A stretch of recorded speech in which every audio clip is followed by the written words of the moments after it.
नमस्कार दोस्तों, एनकाउंटर करना सही या गलत? 80 के दशक के मुंबई के वडाला एनकाउंटर से लेकर हाल ही में हुआ असद और शूटर गुलाम के एनकाउंटर तक की आज बात करेंगे। क्या एनकाउंटर जो पुलिस करती है वो सही होते हैं या उनके पीछे कुछ गलत एनकाउंटर करते हैं, इसके बारे में बात करेंगे। केवल यूपी में 2017 से लेकर 2023 तक योगी आदित्यनाथ की सरकार के समय पे ही 183 के आसपास एनकाउंटर हुए हैं। एनकाउंटर सबसे पहला जो एनकाउंटर वैसे जो माना जाता है देश में, वो मान्य सुरवे का एनकाउंटर माना जाता है। इसके ऊपर मूवी भी बनी है, Wadala, shoot out at Wadala, आपने देखी होगी। विकास दुबे का एनकाउंटर और बहुत सारे एनकाउंटर यूपी में आपने देखे होंगे अभी जो हाल ही में हुए हैं। और अभी रिसेंट में चर्चा में है ये मोहम्मद अतीक अहमद के बेटे असद का एनकाउंटर अभी बहुत चर्चा में है। पहले जान लेते हैं एनकाउंटर क्या होता है। भारतीय कानून में एनकाउंटर, भारतीय संविधान के अंतर्गत एनकाउंटर शब्द का कहीं जिक्र नहीं है। पुलिसिया भाषा में इसका इस्तेमाल तब किया जाता है जब सुरक्षा बल, पुलिस और चरमपंथी अपराधियों के बीच हुई भिड़ंत में चरमपंथियों या अपराधियों की मौत हो जाती है।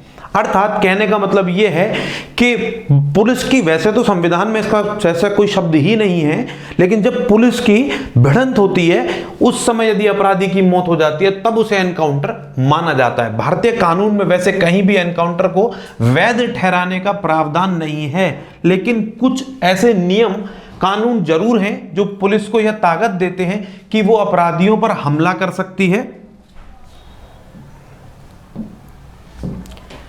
आपराधिक संहिता यानी सीआरपीसी की धारा 46 कहती है कि अगर कोई अपराधी खुद को गिरफ्तार होने से बचाने की कोशिश करता है या पुलिस की गिरफ्त से भागने की कोशिश करता है या पुलिस पर हमला करता है तो इन हालातों में पुलिस उस अपराधी पर जवाबी हमला कर सकती है। अर्थात यदि पुलिस पे हमला हो तब उसके जवाब में पुलिस हमला करेगी, अन्यथा पुलिस किसी भी व्यक्ति को सजा देने का हक नहीं रखती। एनकाउंटर जैसा कोई शब्द हमारे संविधान में नहीं है।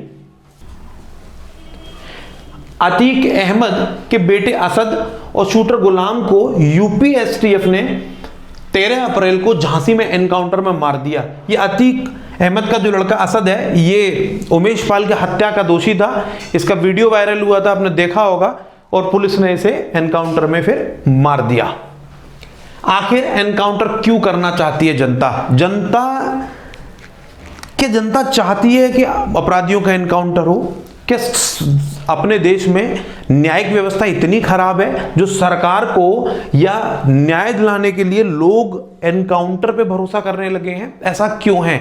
वास्तविक रूप से न्याय प्रणाली इतनी महंगी और इतनी लेट न्याय मिलता है कि लोगों को न्याय पे से कहीं ना कहीं भरोसा उठता लोगों का जा रहा है। लोगों को ये लगता है कि न्याय प्रक्रिया में बहुत देरी होगी और लोग जो है वो तुरंत न्याय चाहते हैं। तो इसके लिए हमारी सरकारों को और हमारी न्याय प्रणाली को एक कोशिश करनी चाहिए कि जल्दी से जल्दी लोगों को न्याय मिले। अगर लोगों को न्याय तुरंत मिलेगा या बहुत जल्दी फास्ट ट्रैक कोर्ट से या जल्दी से डिसीजन आएंगे तो लोगों का न्याय प्रणाली में भरोसा बढ़ेगा। और वास्तविक रूप से अगर एनकाउंटर की बात की जाए तो एनकाउंटर एक संवैधानिक प्रक्रिया नहीं है, एक सही प्रक्रिया नहीं है, क्योंकि जो अधिकारी उसमें संलिप्त होते हैं कई बार, हमेशा नहीं लेकिन कई बार ऐसा हो सकता है कि वो उनका इंटेंशन हो या वो किसी निर्दोष को जब तक दोषी मार दें और पता चले बाद में वो निर्दोष थे ही नहीं, मतलब दोषी थे ही नहीं।